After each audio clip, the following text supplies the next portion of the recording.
Hey kids, this is Jurassic James, and on this Jurassic James Explains, we look at Dilophosaurus. Now, same rules as before, older models, younger ones here, and this video was a special request by a friend of mine named Liam Norris, a PhD student at UT, and I said, sure, why not? So here we have the very first or the earliest Dilophosaurus most of you will run into when you buy the pack of 10 dinosaur toys. He's in there, and I must say, in short, great model if it's like your only one, but just know this: it's not the best example because one, I mean, overall, it's standing upright like the kangaroo look. It's the skull's too short. The main thing is the only way you know it's Dilophosaurus is it has those two crests on his head, which the name Dilophosaurus means two, like dissection, lopho, like crest, and saurus, lizard. So that's the only way you know what it is. So again, it's an interesting model, but not the best.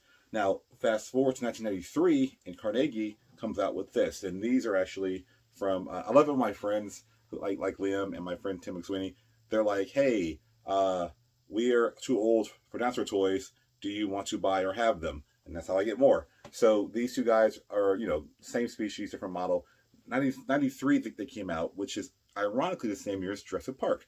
Anyway, what I like about this guy is that if you look at his foot, there are one, two, three toes facing forward, a dew claw facing back, the little claw you see on like dogs, like that. Same thing in dinosaurs like this.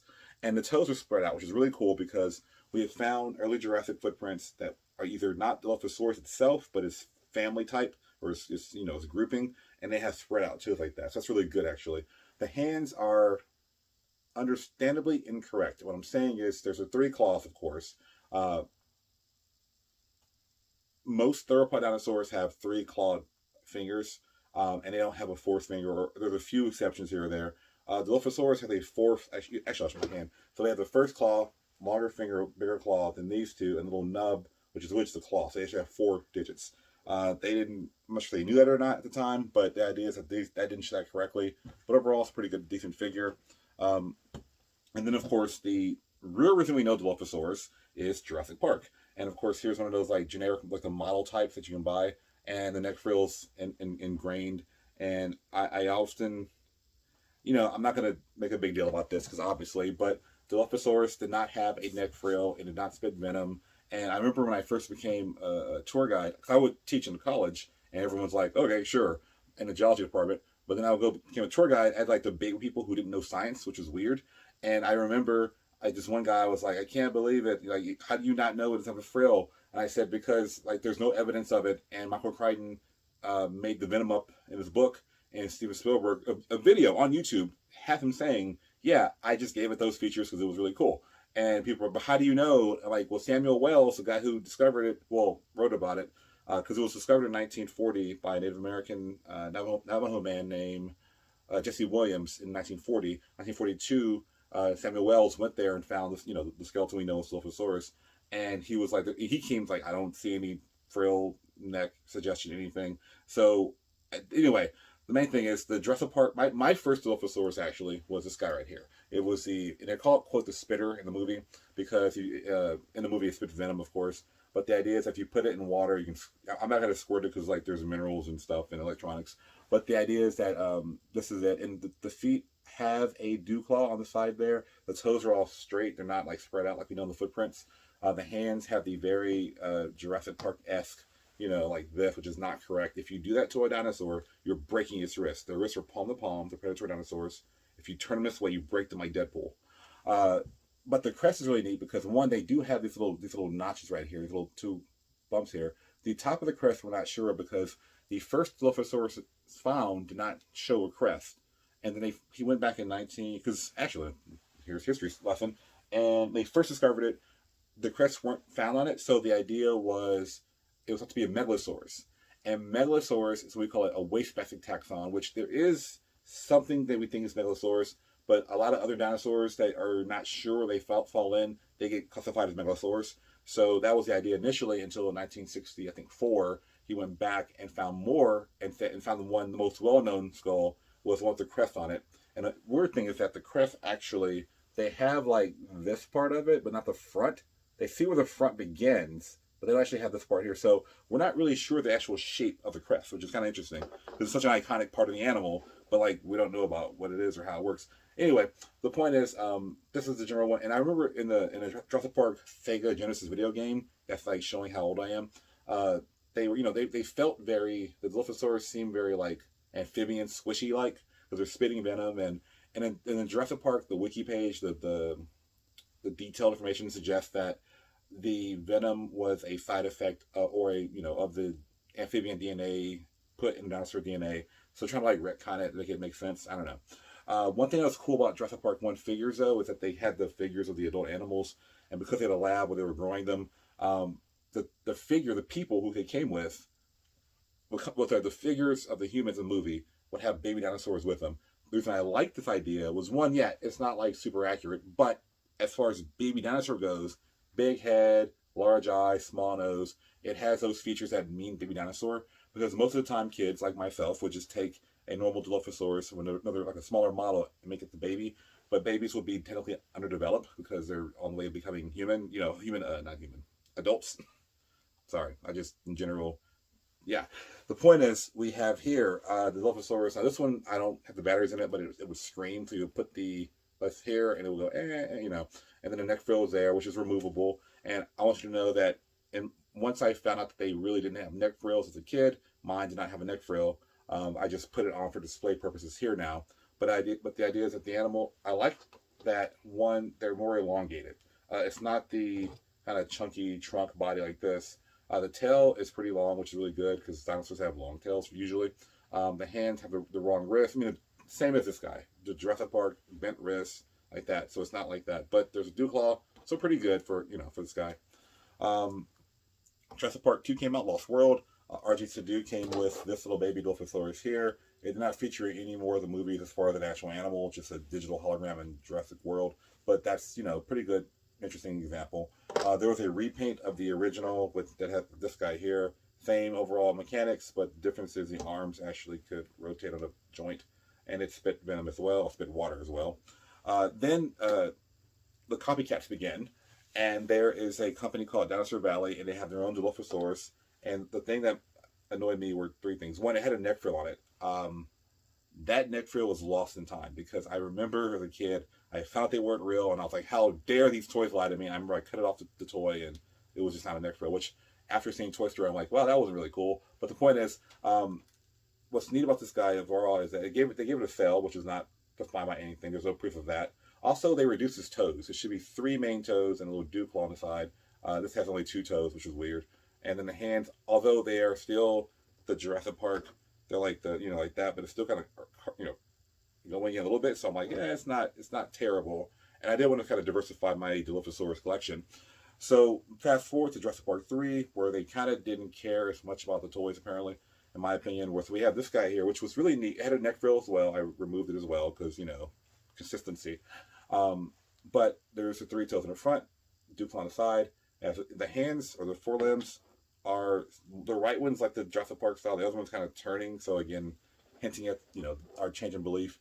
But overall, tail's too small. It's really it's just it's not horrible. I bought it because it looked cool, kind of. You're a kid, but in general, it's like not statistically accurate. And also, it's kind of like chunkier. And then begins the Clone Wars. Now begins the copycats, where we have this guy and his frill. Nice. I can't remember where I got this one, but it's a repaint or remold copycat of the Jurassic Park one, made thicker. The roar was really interesting, but the idea is that now this is in the zeitgeist. Like, we believe the sail's a part of the neck frill is just a part of the Dilophosaurus canon at this point, which is very upsetting. But fast forward, we have Safari, and they have these little dinosaur tubes, and they have Dilophosaurus in them. And actually, this guy is pretty cool. They're not terrible. I like the fact that it's not awesome, but the tail bends down, so it gives it the horizontal look, which is really important in these dinosaurs. So they bend the tail down in order for it to stand on it, which is not, whatever. But engineering-wise, I get it. It makes more sense than an animal that's, on all 4, or doing the rearing up Godzilla look. So I'm not mad at that.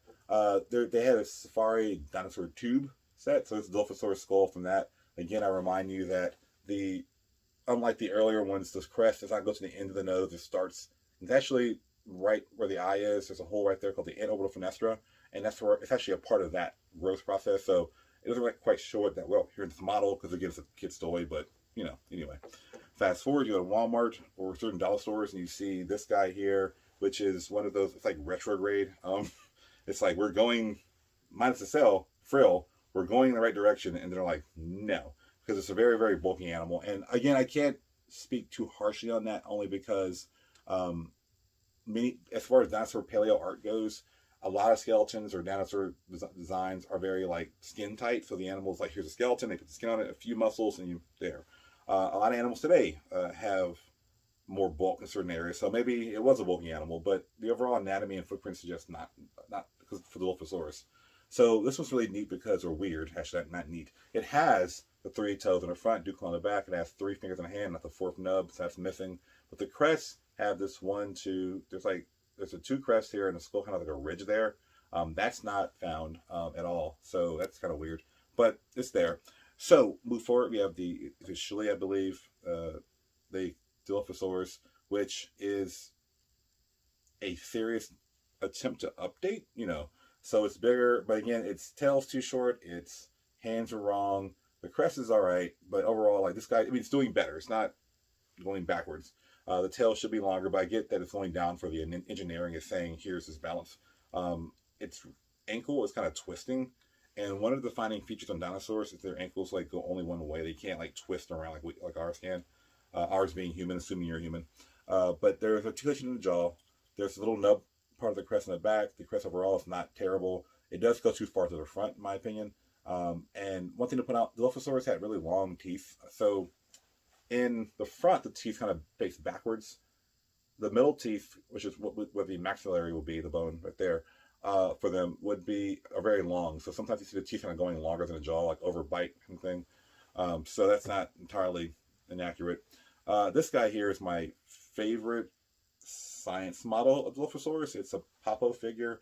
I'll say this first. What I don't like is just like on all fours. They're trying to balance it by having it like do a hike football thing. But overall, it's just a model I use for my Dilophosaurus in my website for the dinosaur section. So like it's clearly my favorite one in my opinion.